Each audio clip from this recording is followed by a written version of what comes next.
Let's talk science. I'm trying to do multiple uploads in different sports within the 24 hours time span, starting last night with Rico Verhoeven, kickboxing. Now we're doing boxing with Roy Jones. Then I want to go to MMA, and then I want to go back to boxing.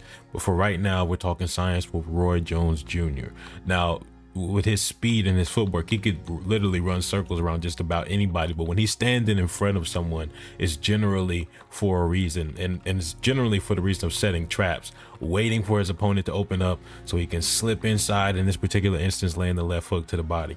And even when he's moving, he's also dangerous. He's also setting traps. He's setting a rhythm with his feet, and he stays in that rhythm to disguise an attack as he jumps into that left hook.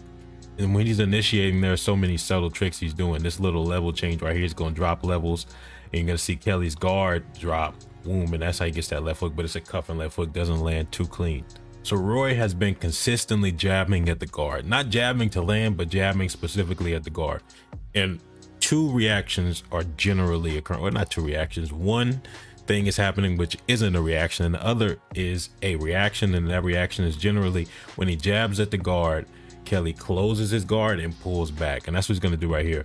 Roy's going to jab feint at the guard, jab feint at the guard. You see Kelly's guard closing, and as that guard gets away from that side of his head, Roy level changes overhand over top. So he manipulated the guard by looking at his reactions, dealing with what he expects, and then coming over top of those expected openings. And then Roy pulls this highly technical, underrated maneuver where he starts charging up his feet like Scooby-Doo before he runs away, or like Road Runner from Looney Tunes, and that maximizes the transference of power as he jumps into a powerful jab. It worked. You know, he did all that hopping and skipping, and it actually, you know, it set up that shot, so it works. I wouldn't try it though. Since Kelly's guard has a habit of leaving his face, Roy jumps in from range, again that hook coming from a lower angle, so Kelly's probably expecting a shot to come from down low, which is why he's probably pushing his guard out. But regardless, because his guard is leaving his face, opening around the side again, so he's picking them apart. Now this is why I compared him to Dragon Ball Z characters. In the span of 1 second, he teleports behind them and throws a combo, and it's just so much that happens in that 1 second. So we start at 10:42.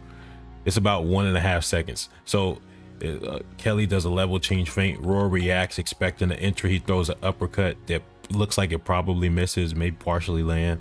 As he throws the uppercut, he also throws a left hook exiting. And as he throws that left hook, he pivots, turns, gets around the backside, and he's now out of range. So within the span of about 1.5, maybe even less than that seconds, he threw a counter uppercut, left hook on an exit, pivot, turn, and he was completely out of range. Just crazy stuff. Short little round to break down. We're going to keep going with the series, and then of course the boxing series that's going to come after the MMA that we're going to look at is going to be Evander Holyfield versus Riddick Bowe, because I want to finish that. I'll probably do multiple parts of that so that I can move on to another good boxing fight that I've been wanting to break down. But yeah, stick around. We got a lot of stuff coming out. Stick around, notification bell on, hit the like button. I will see y'all later.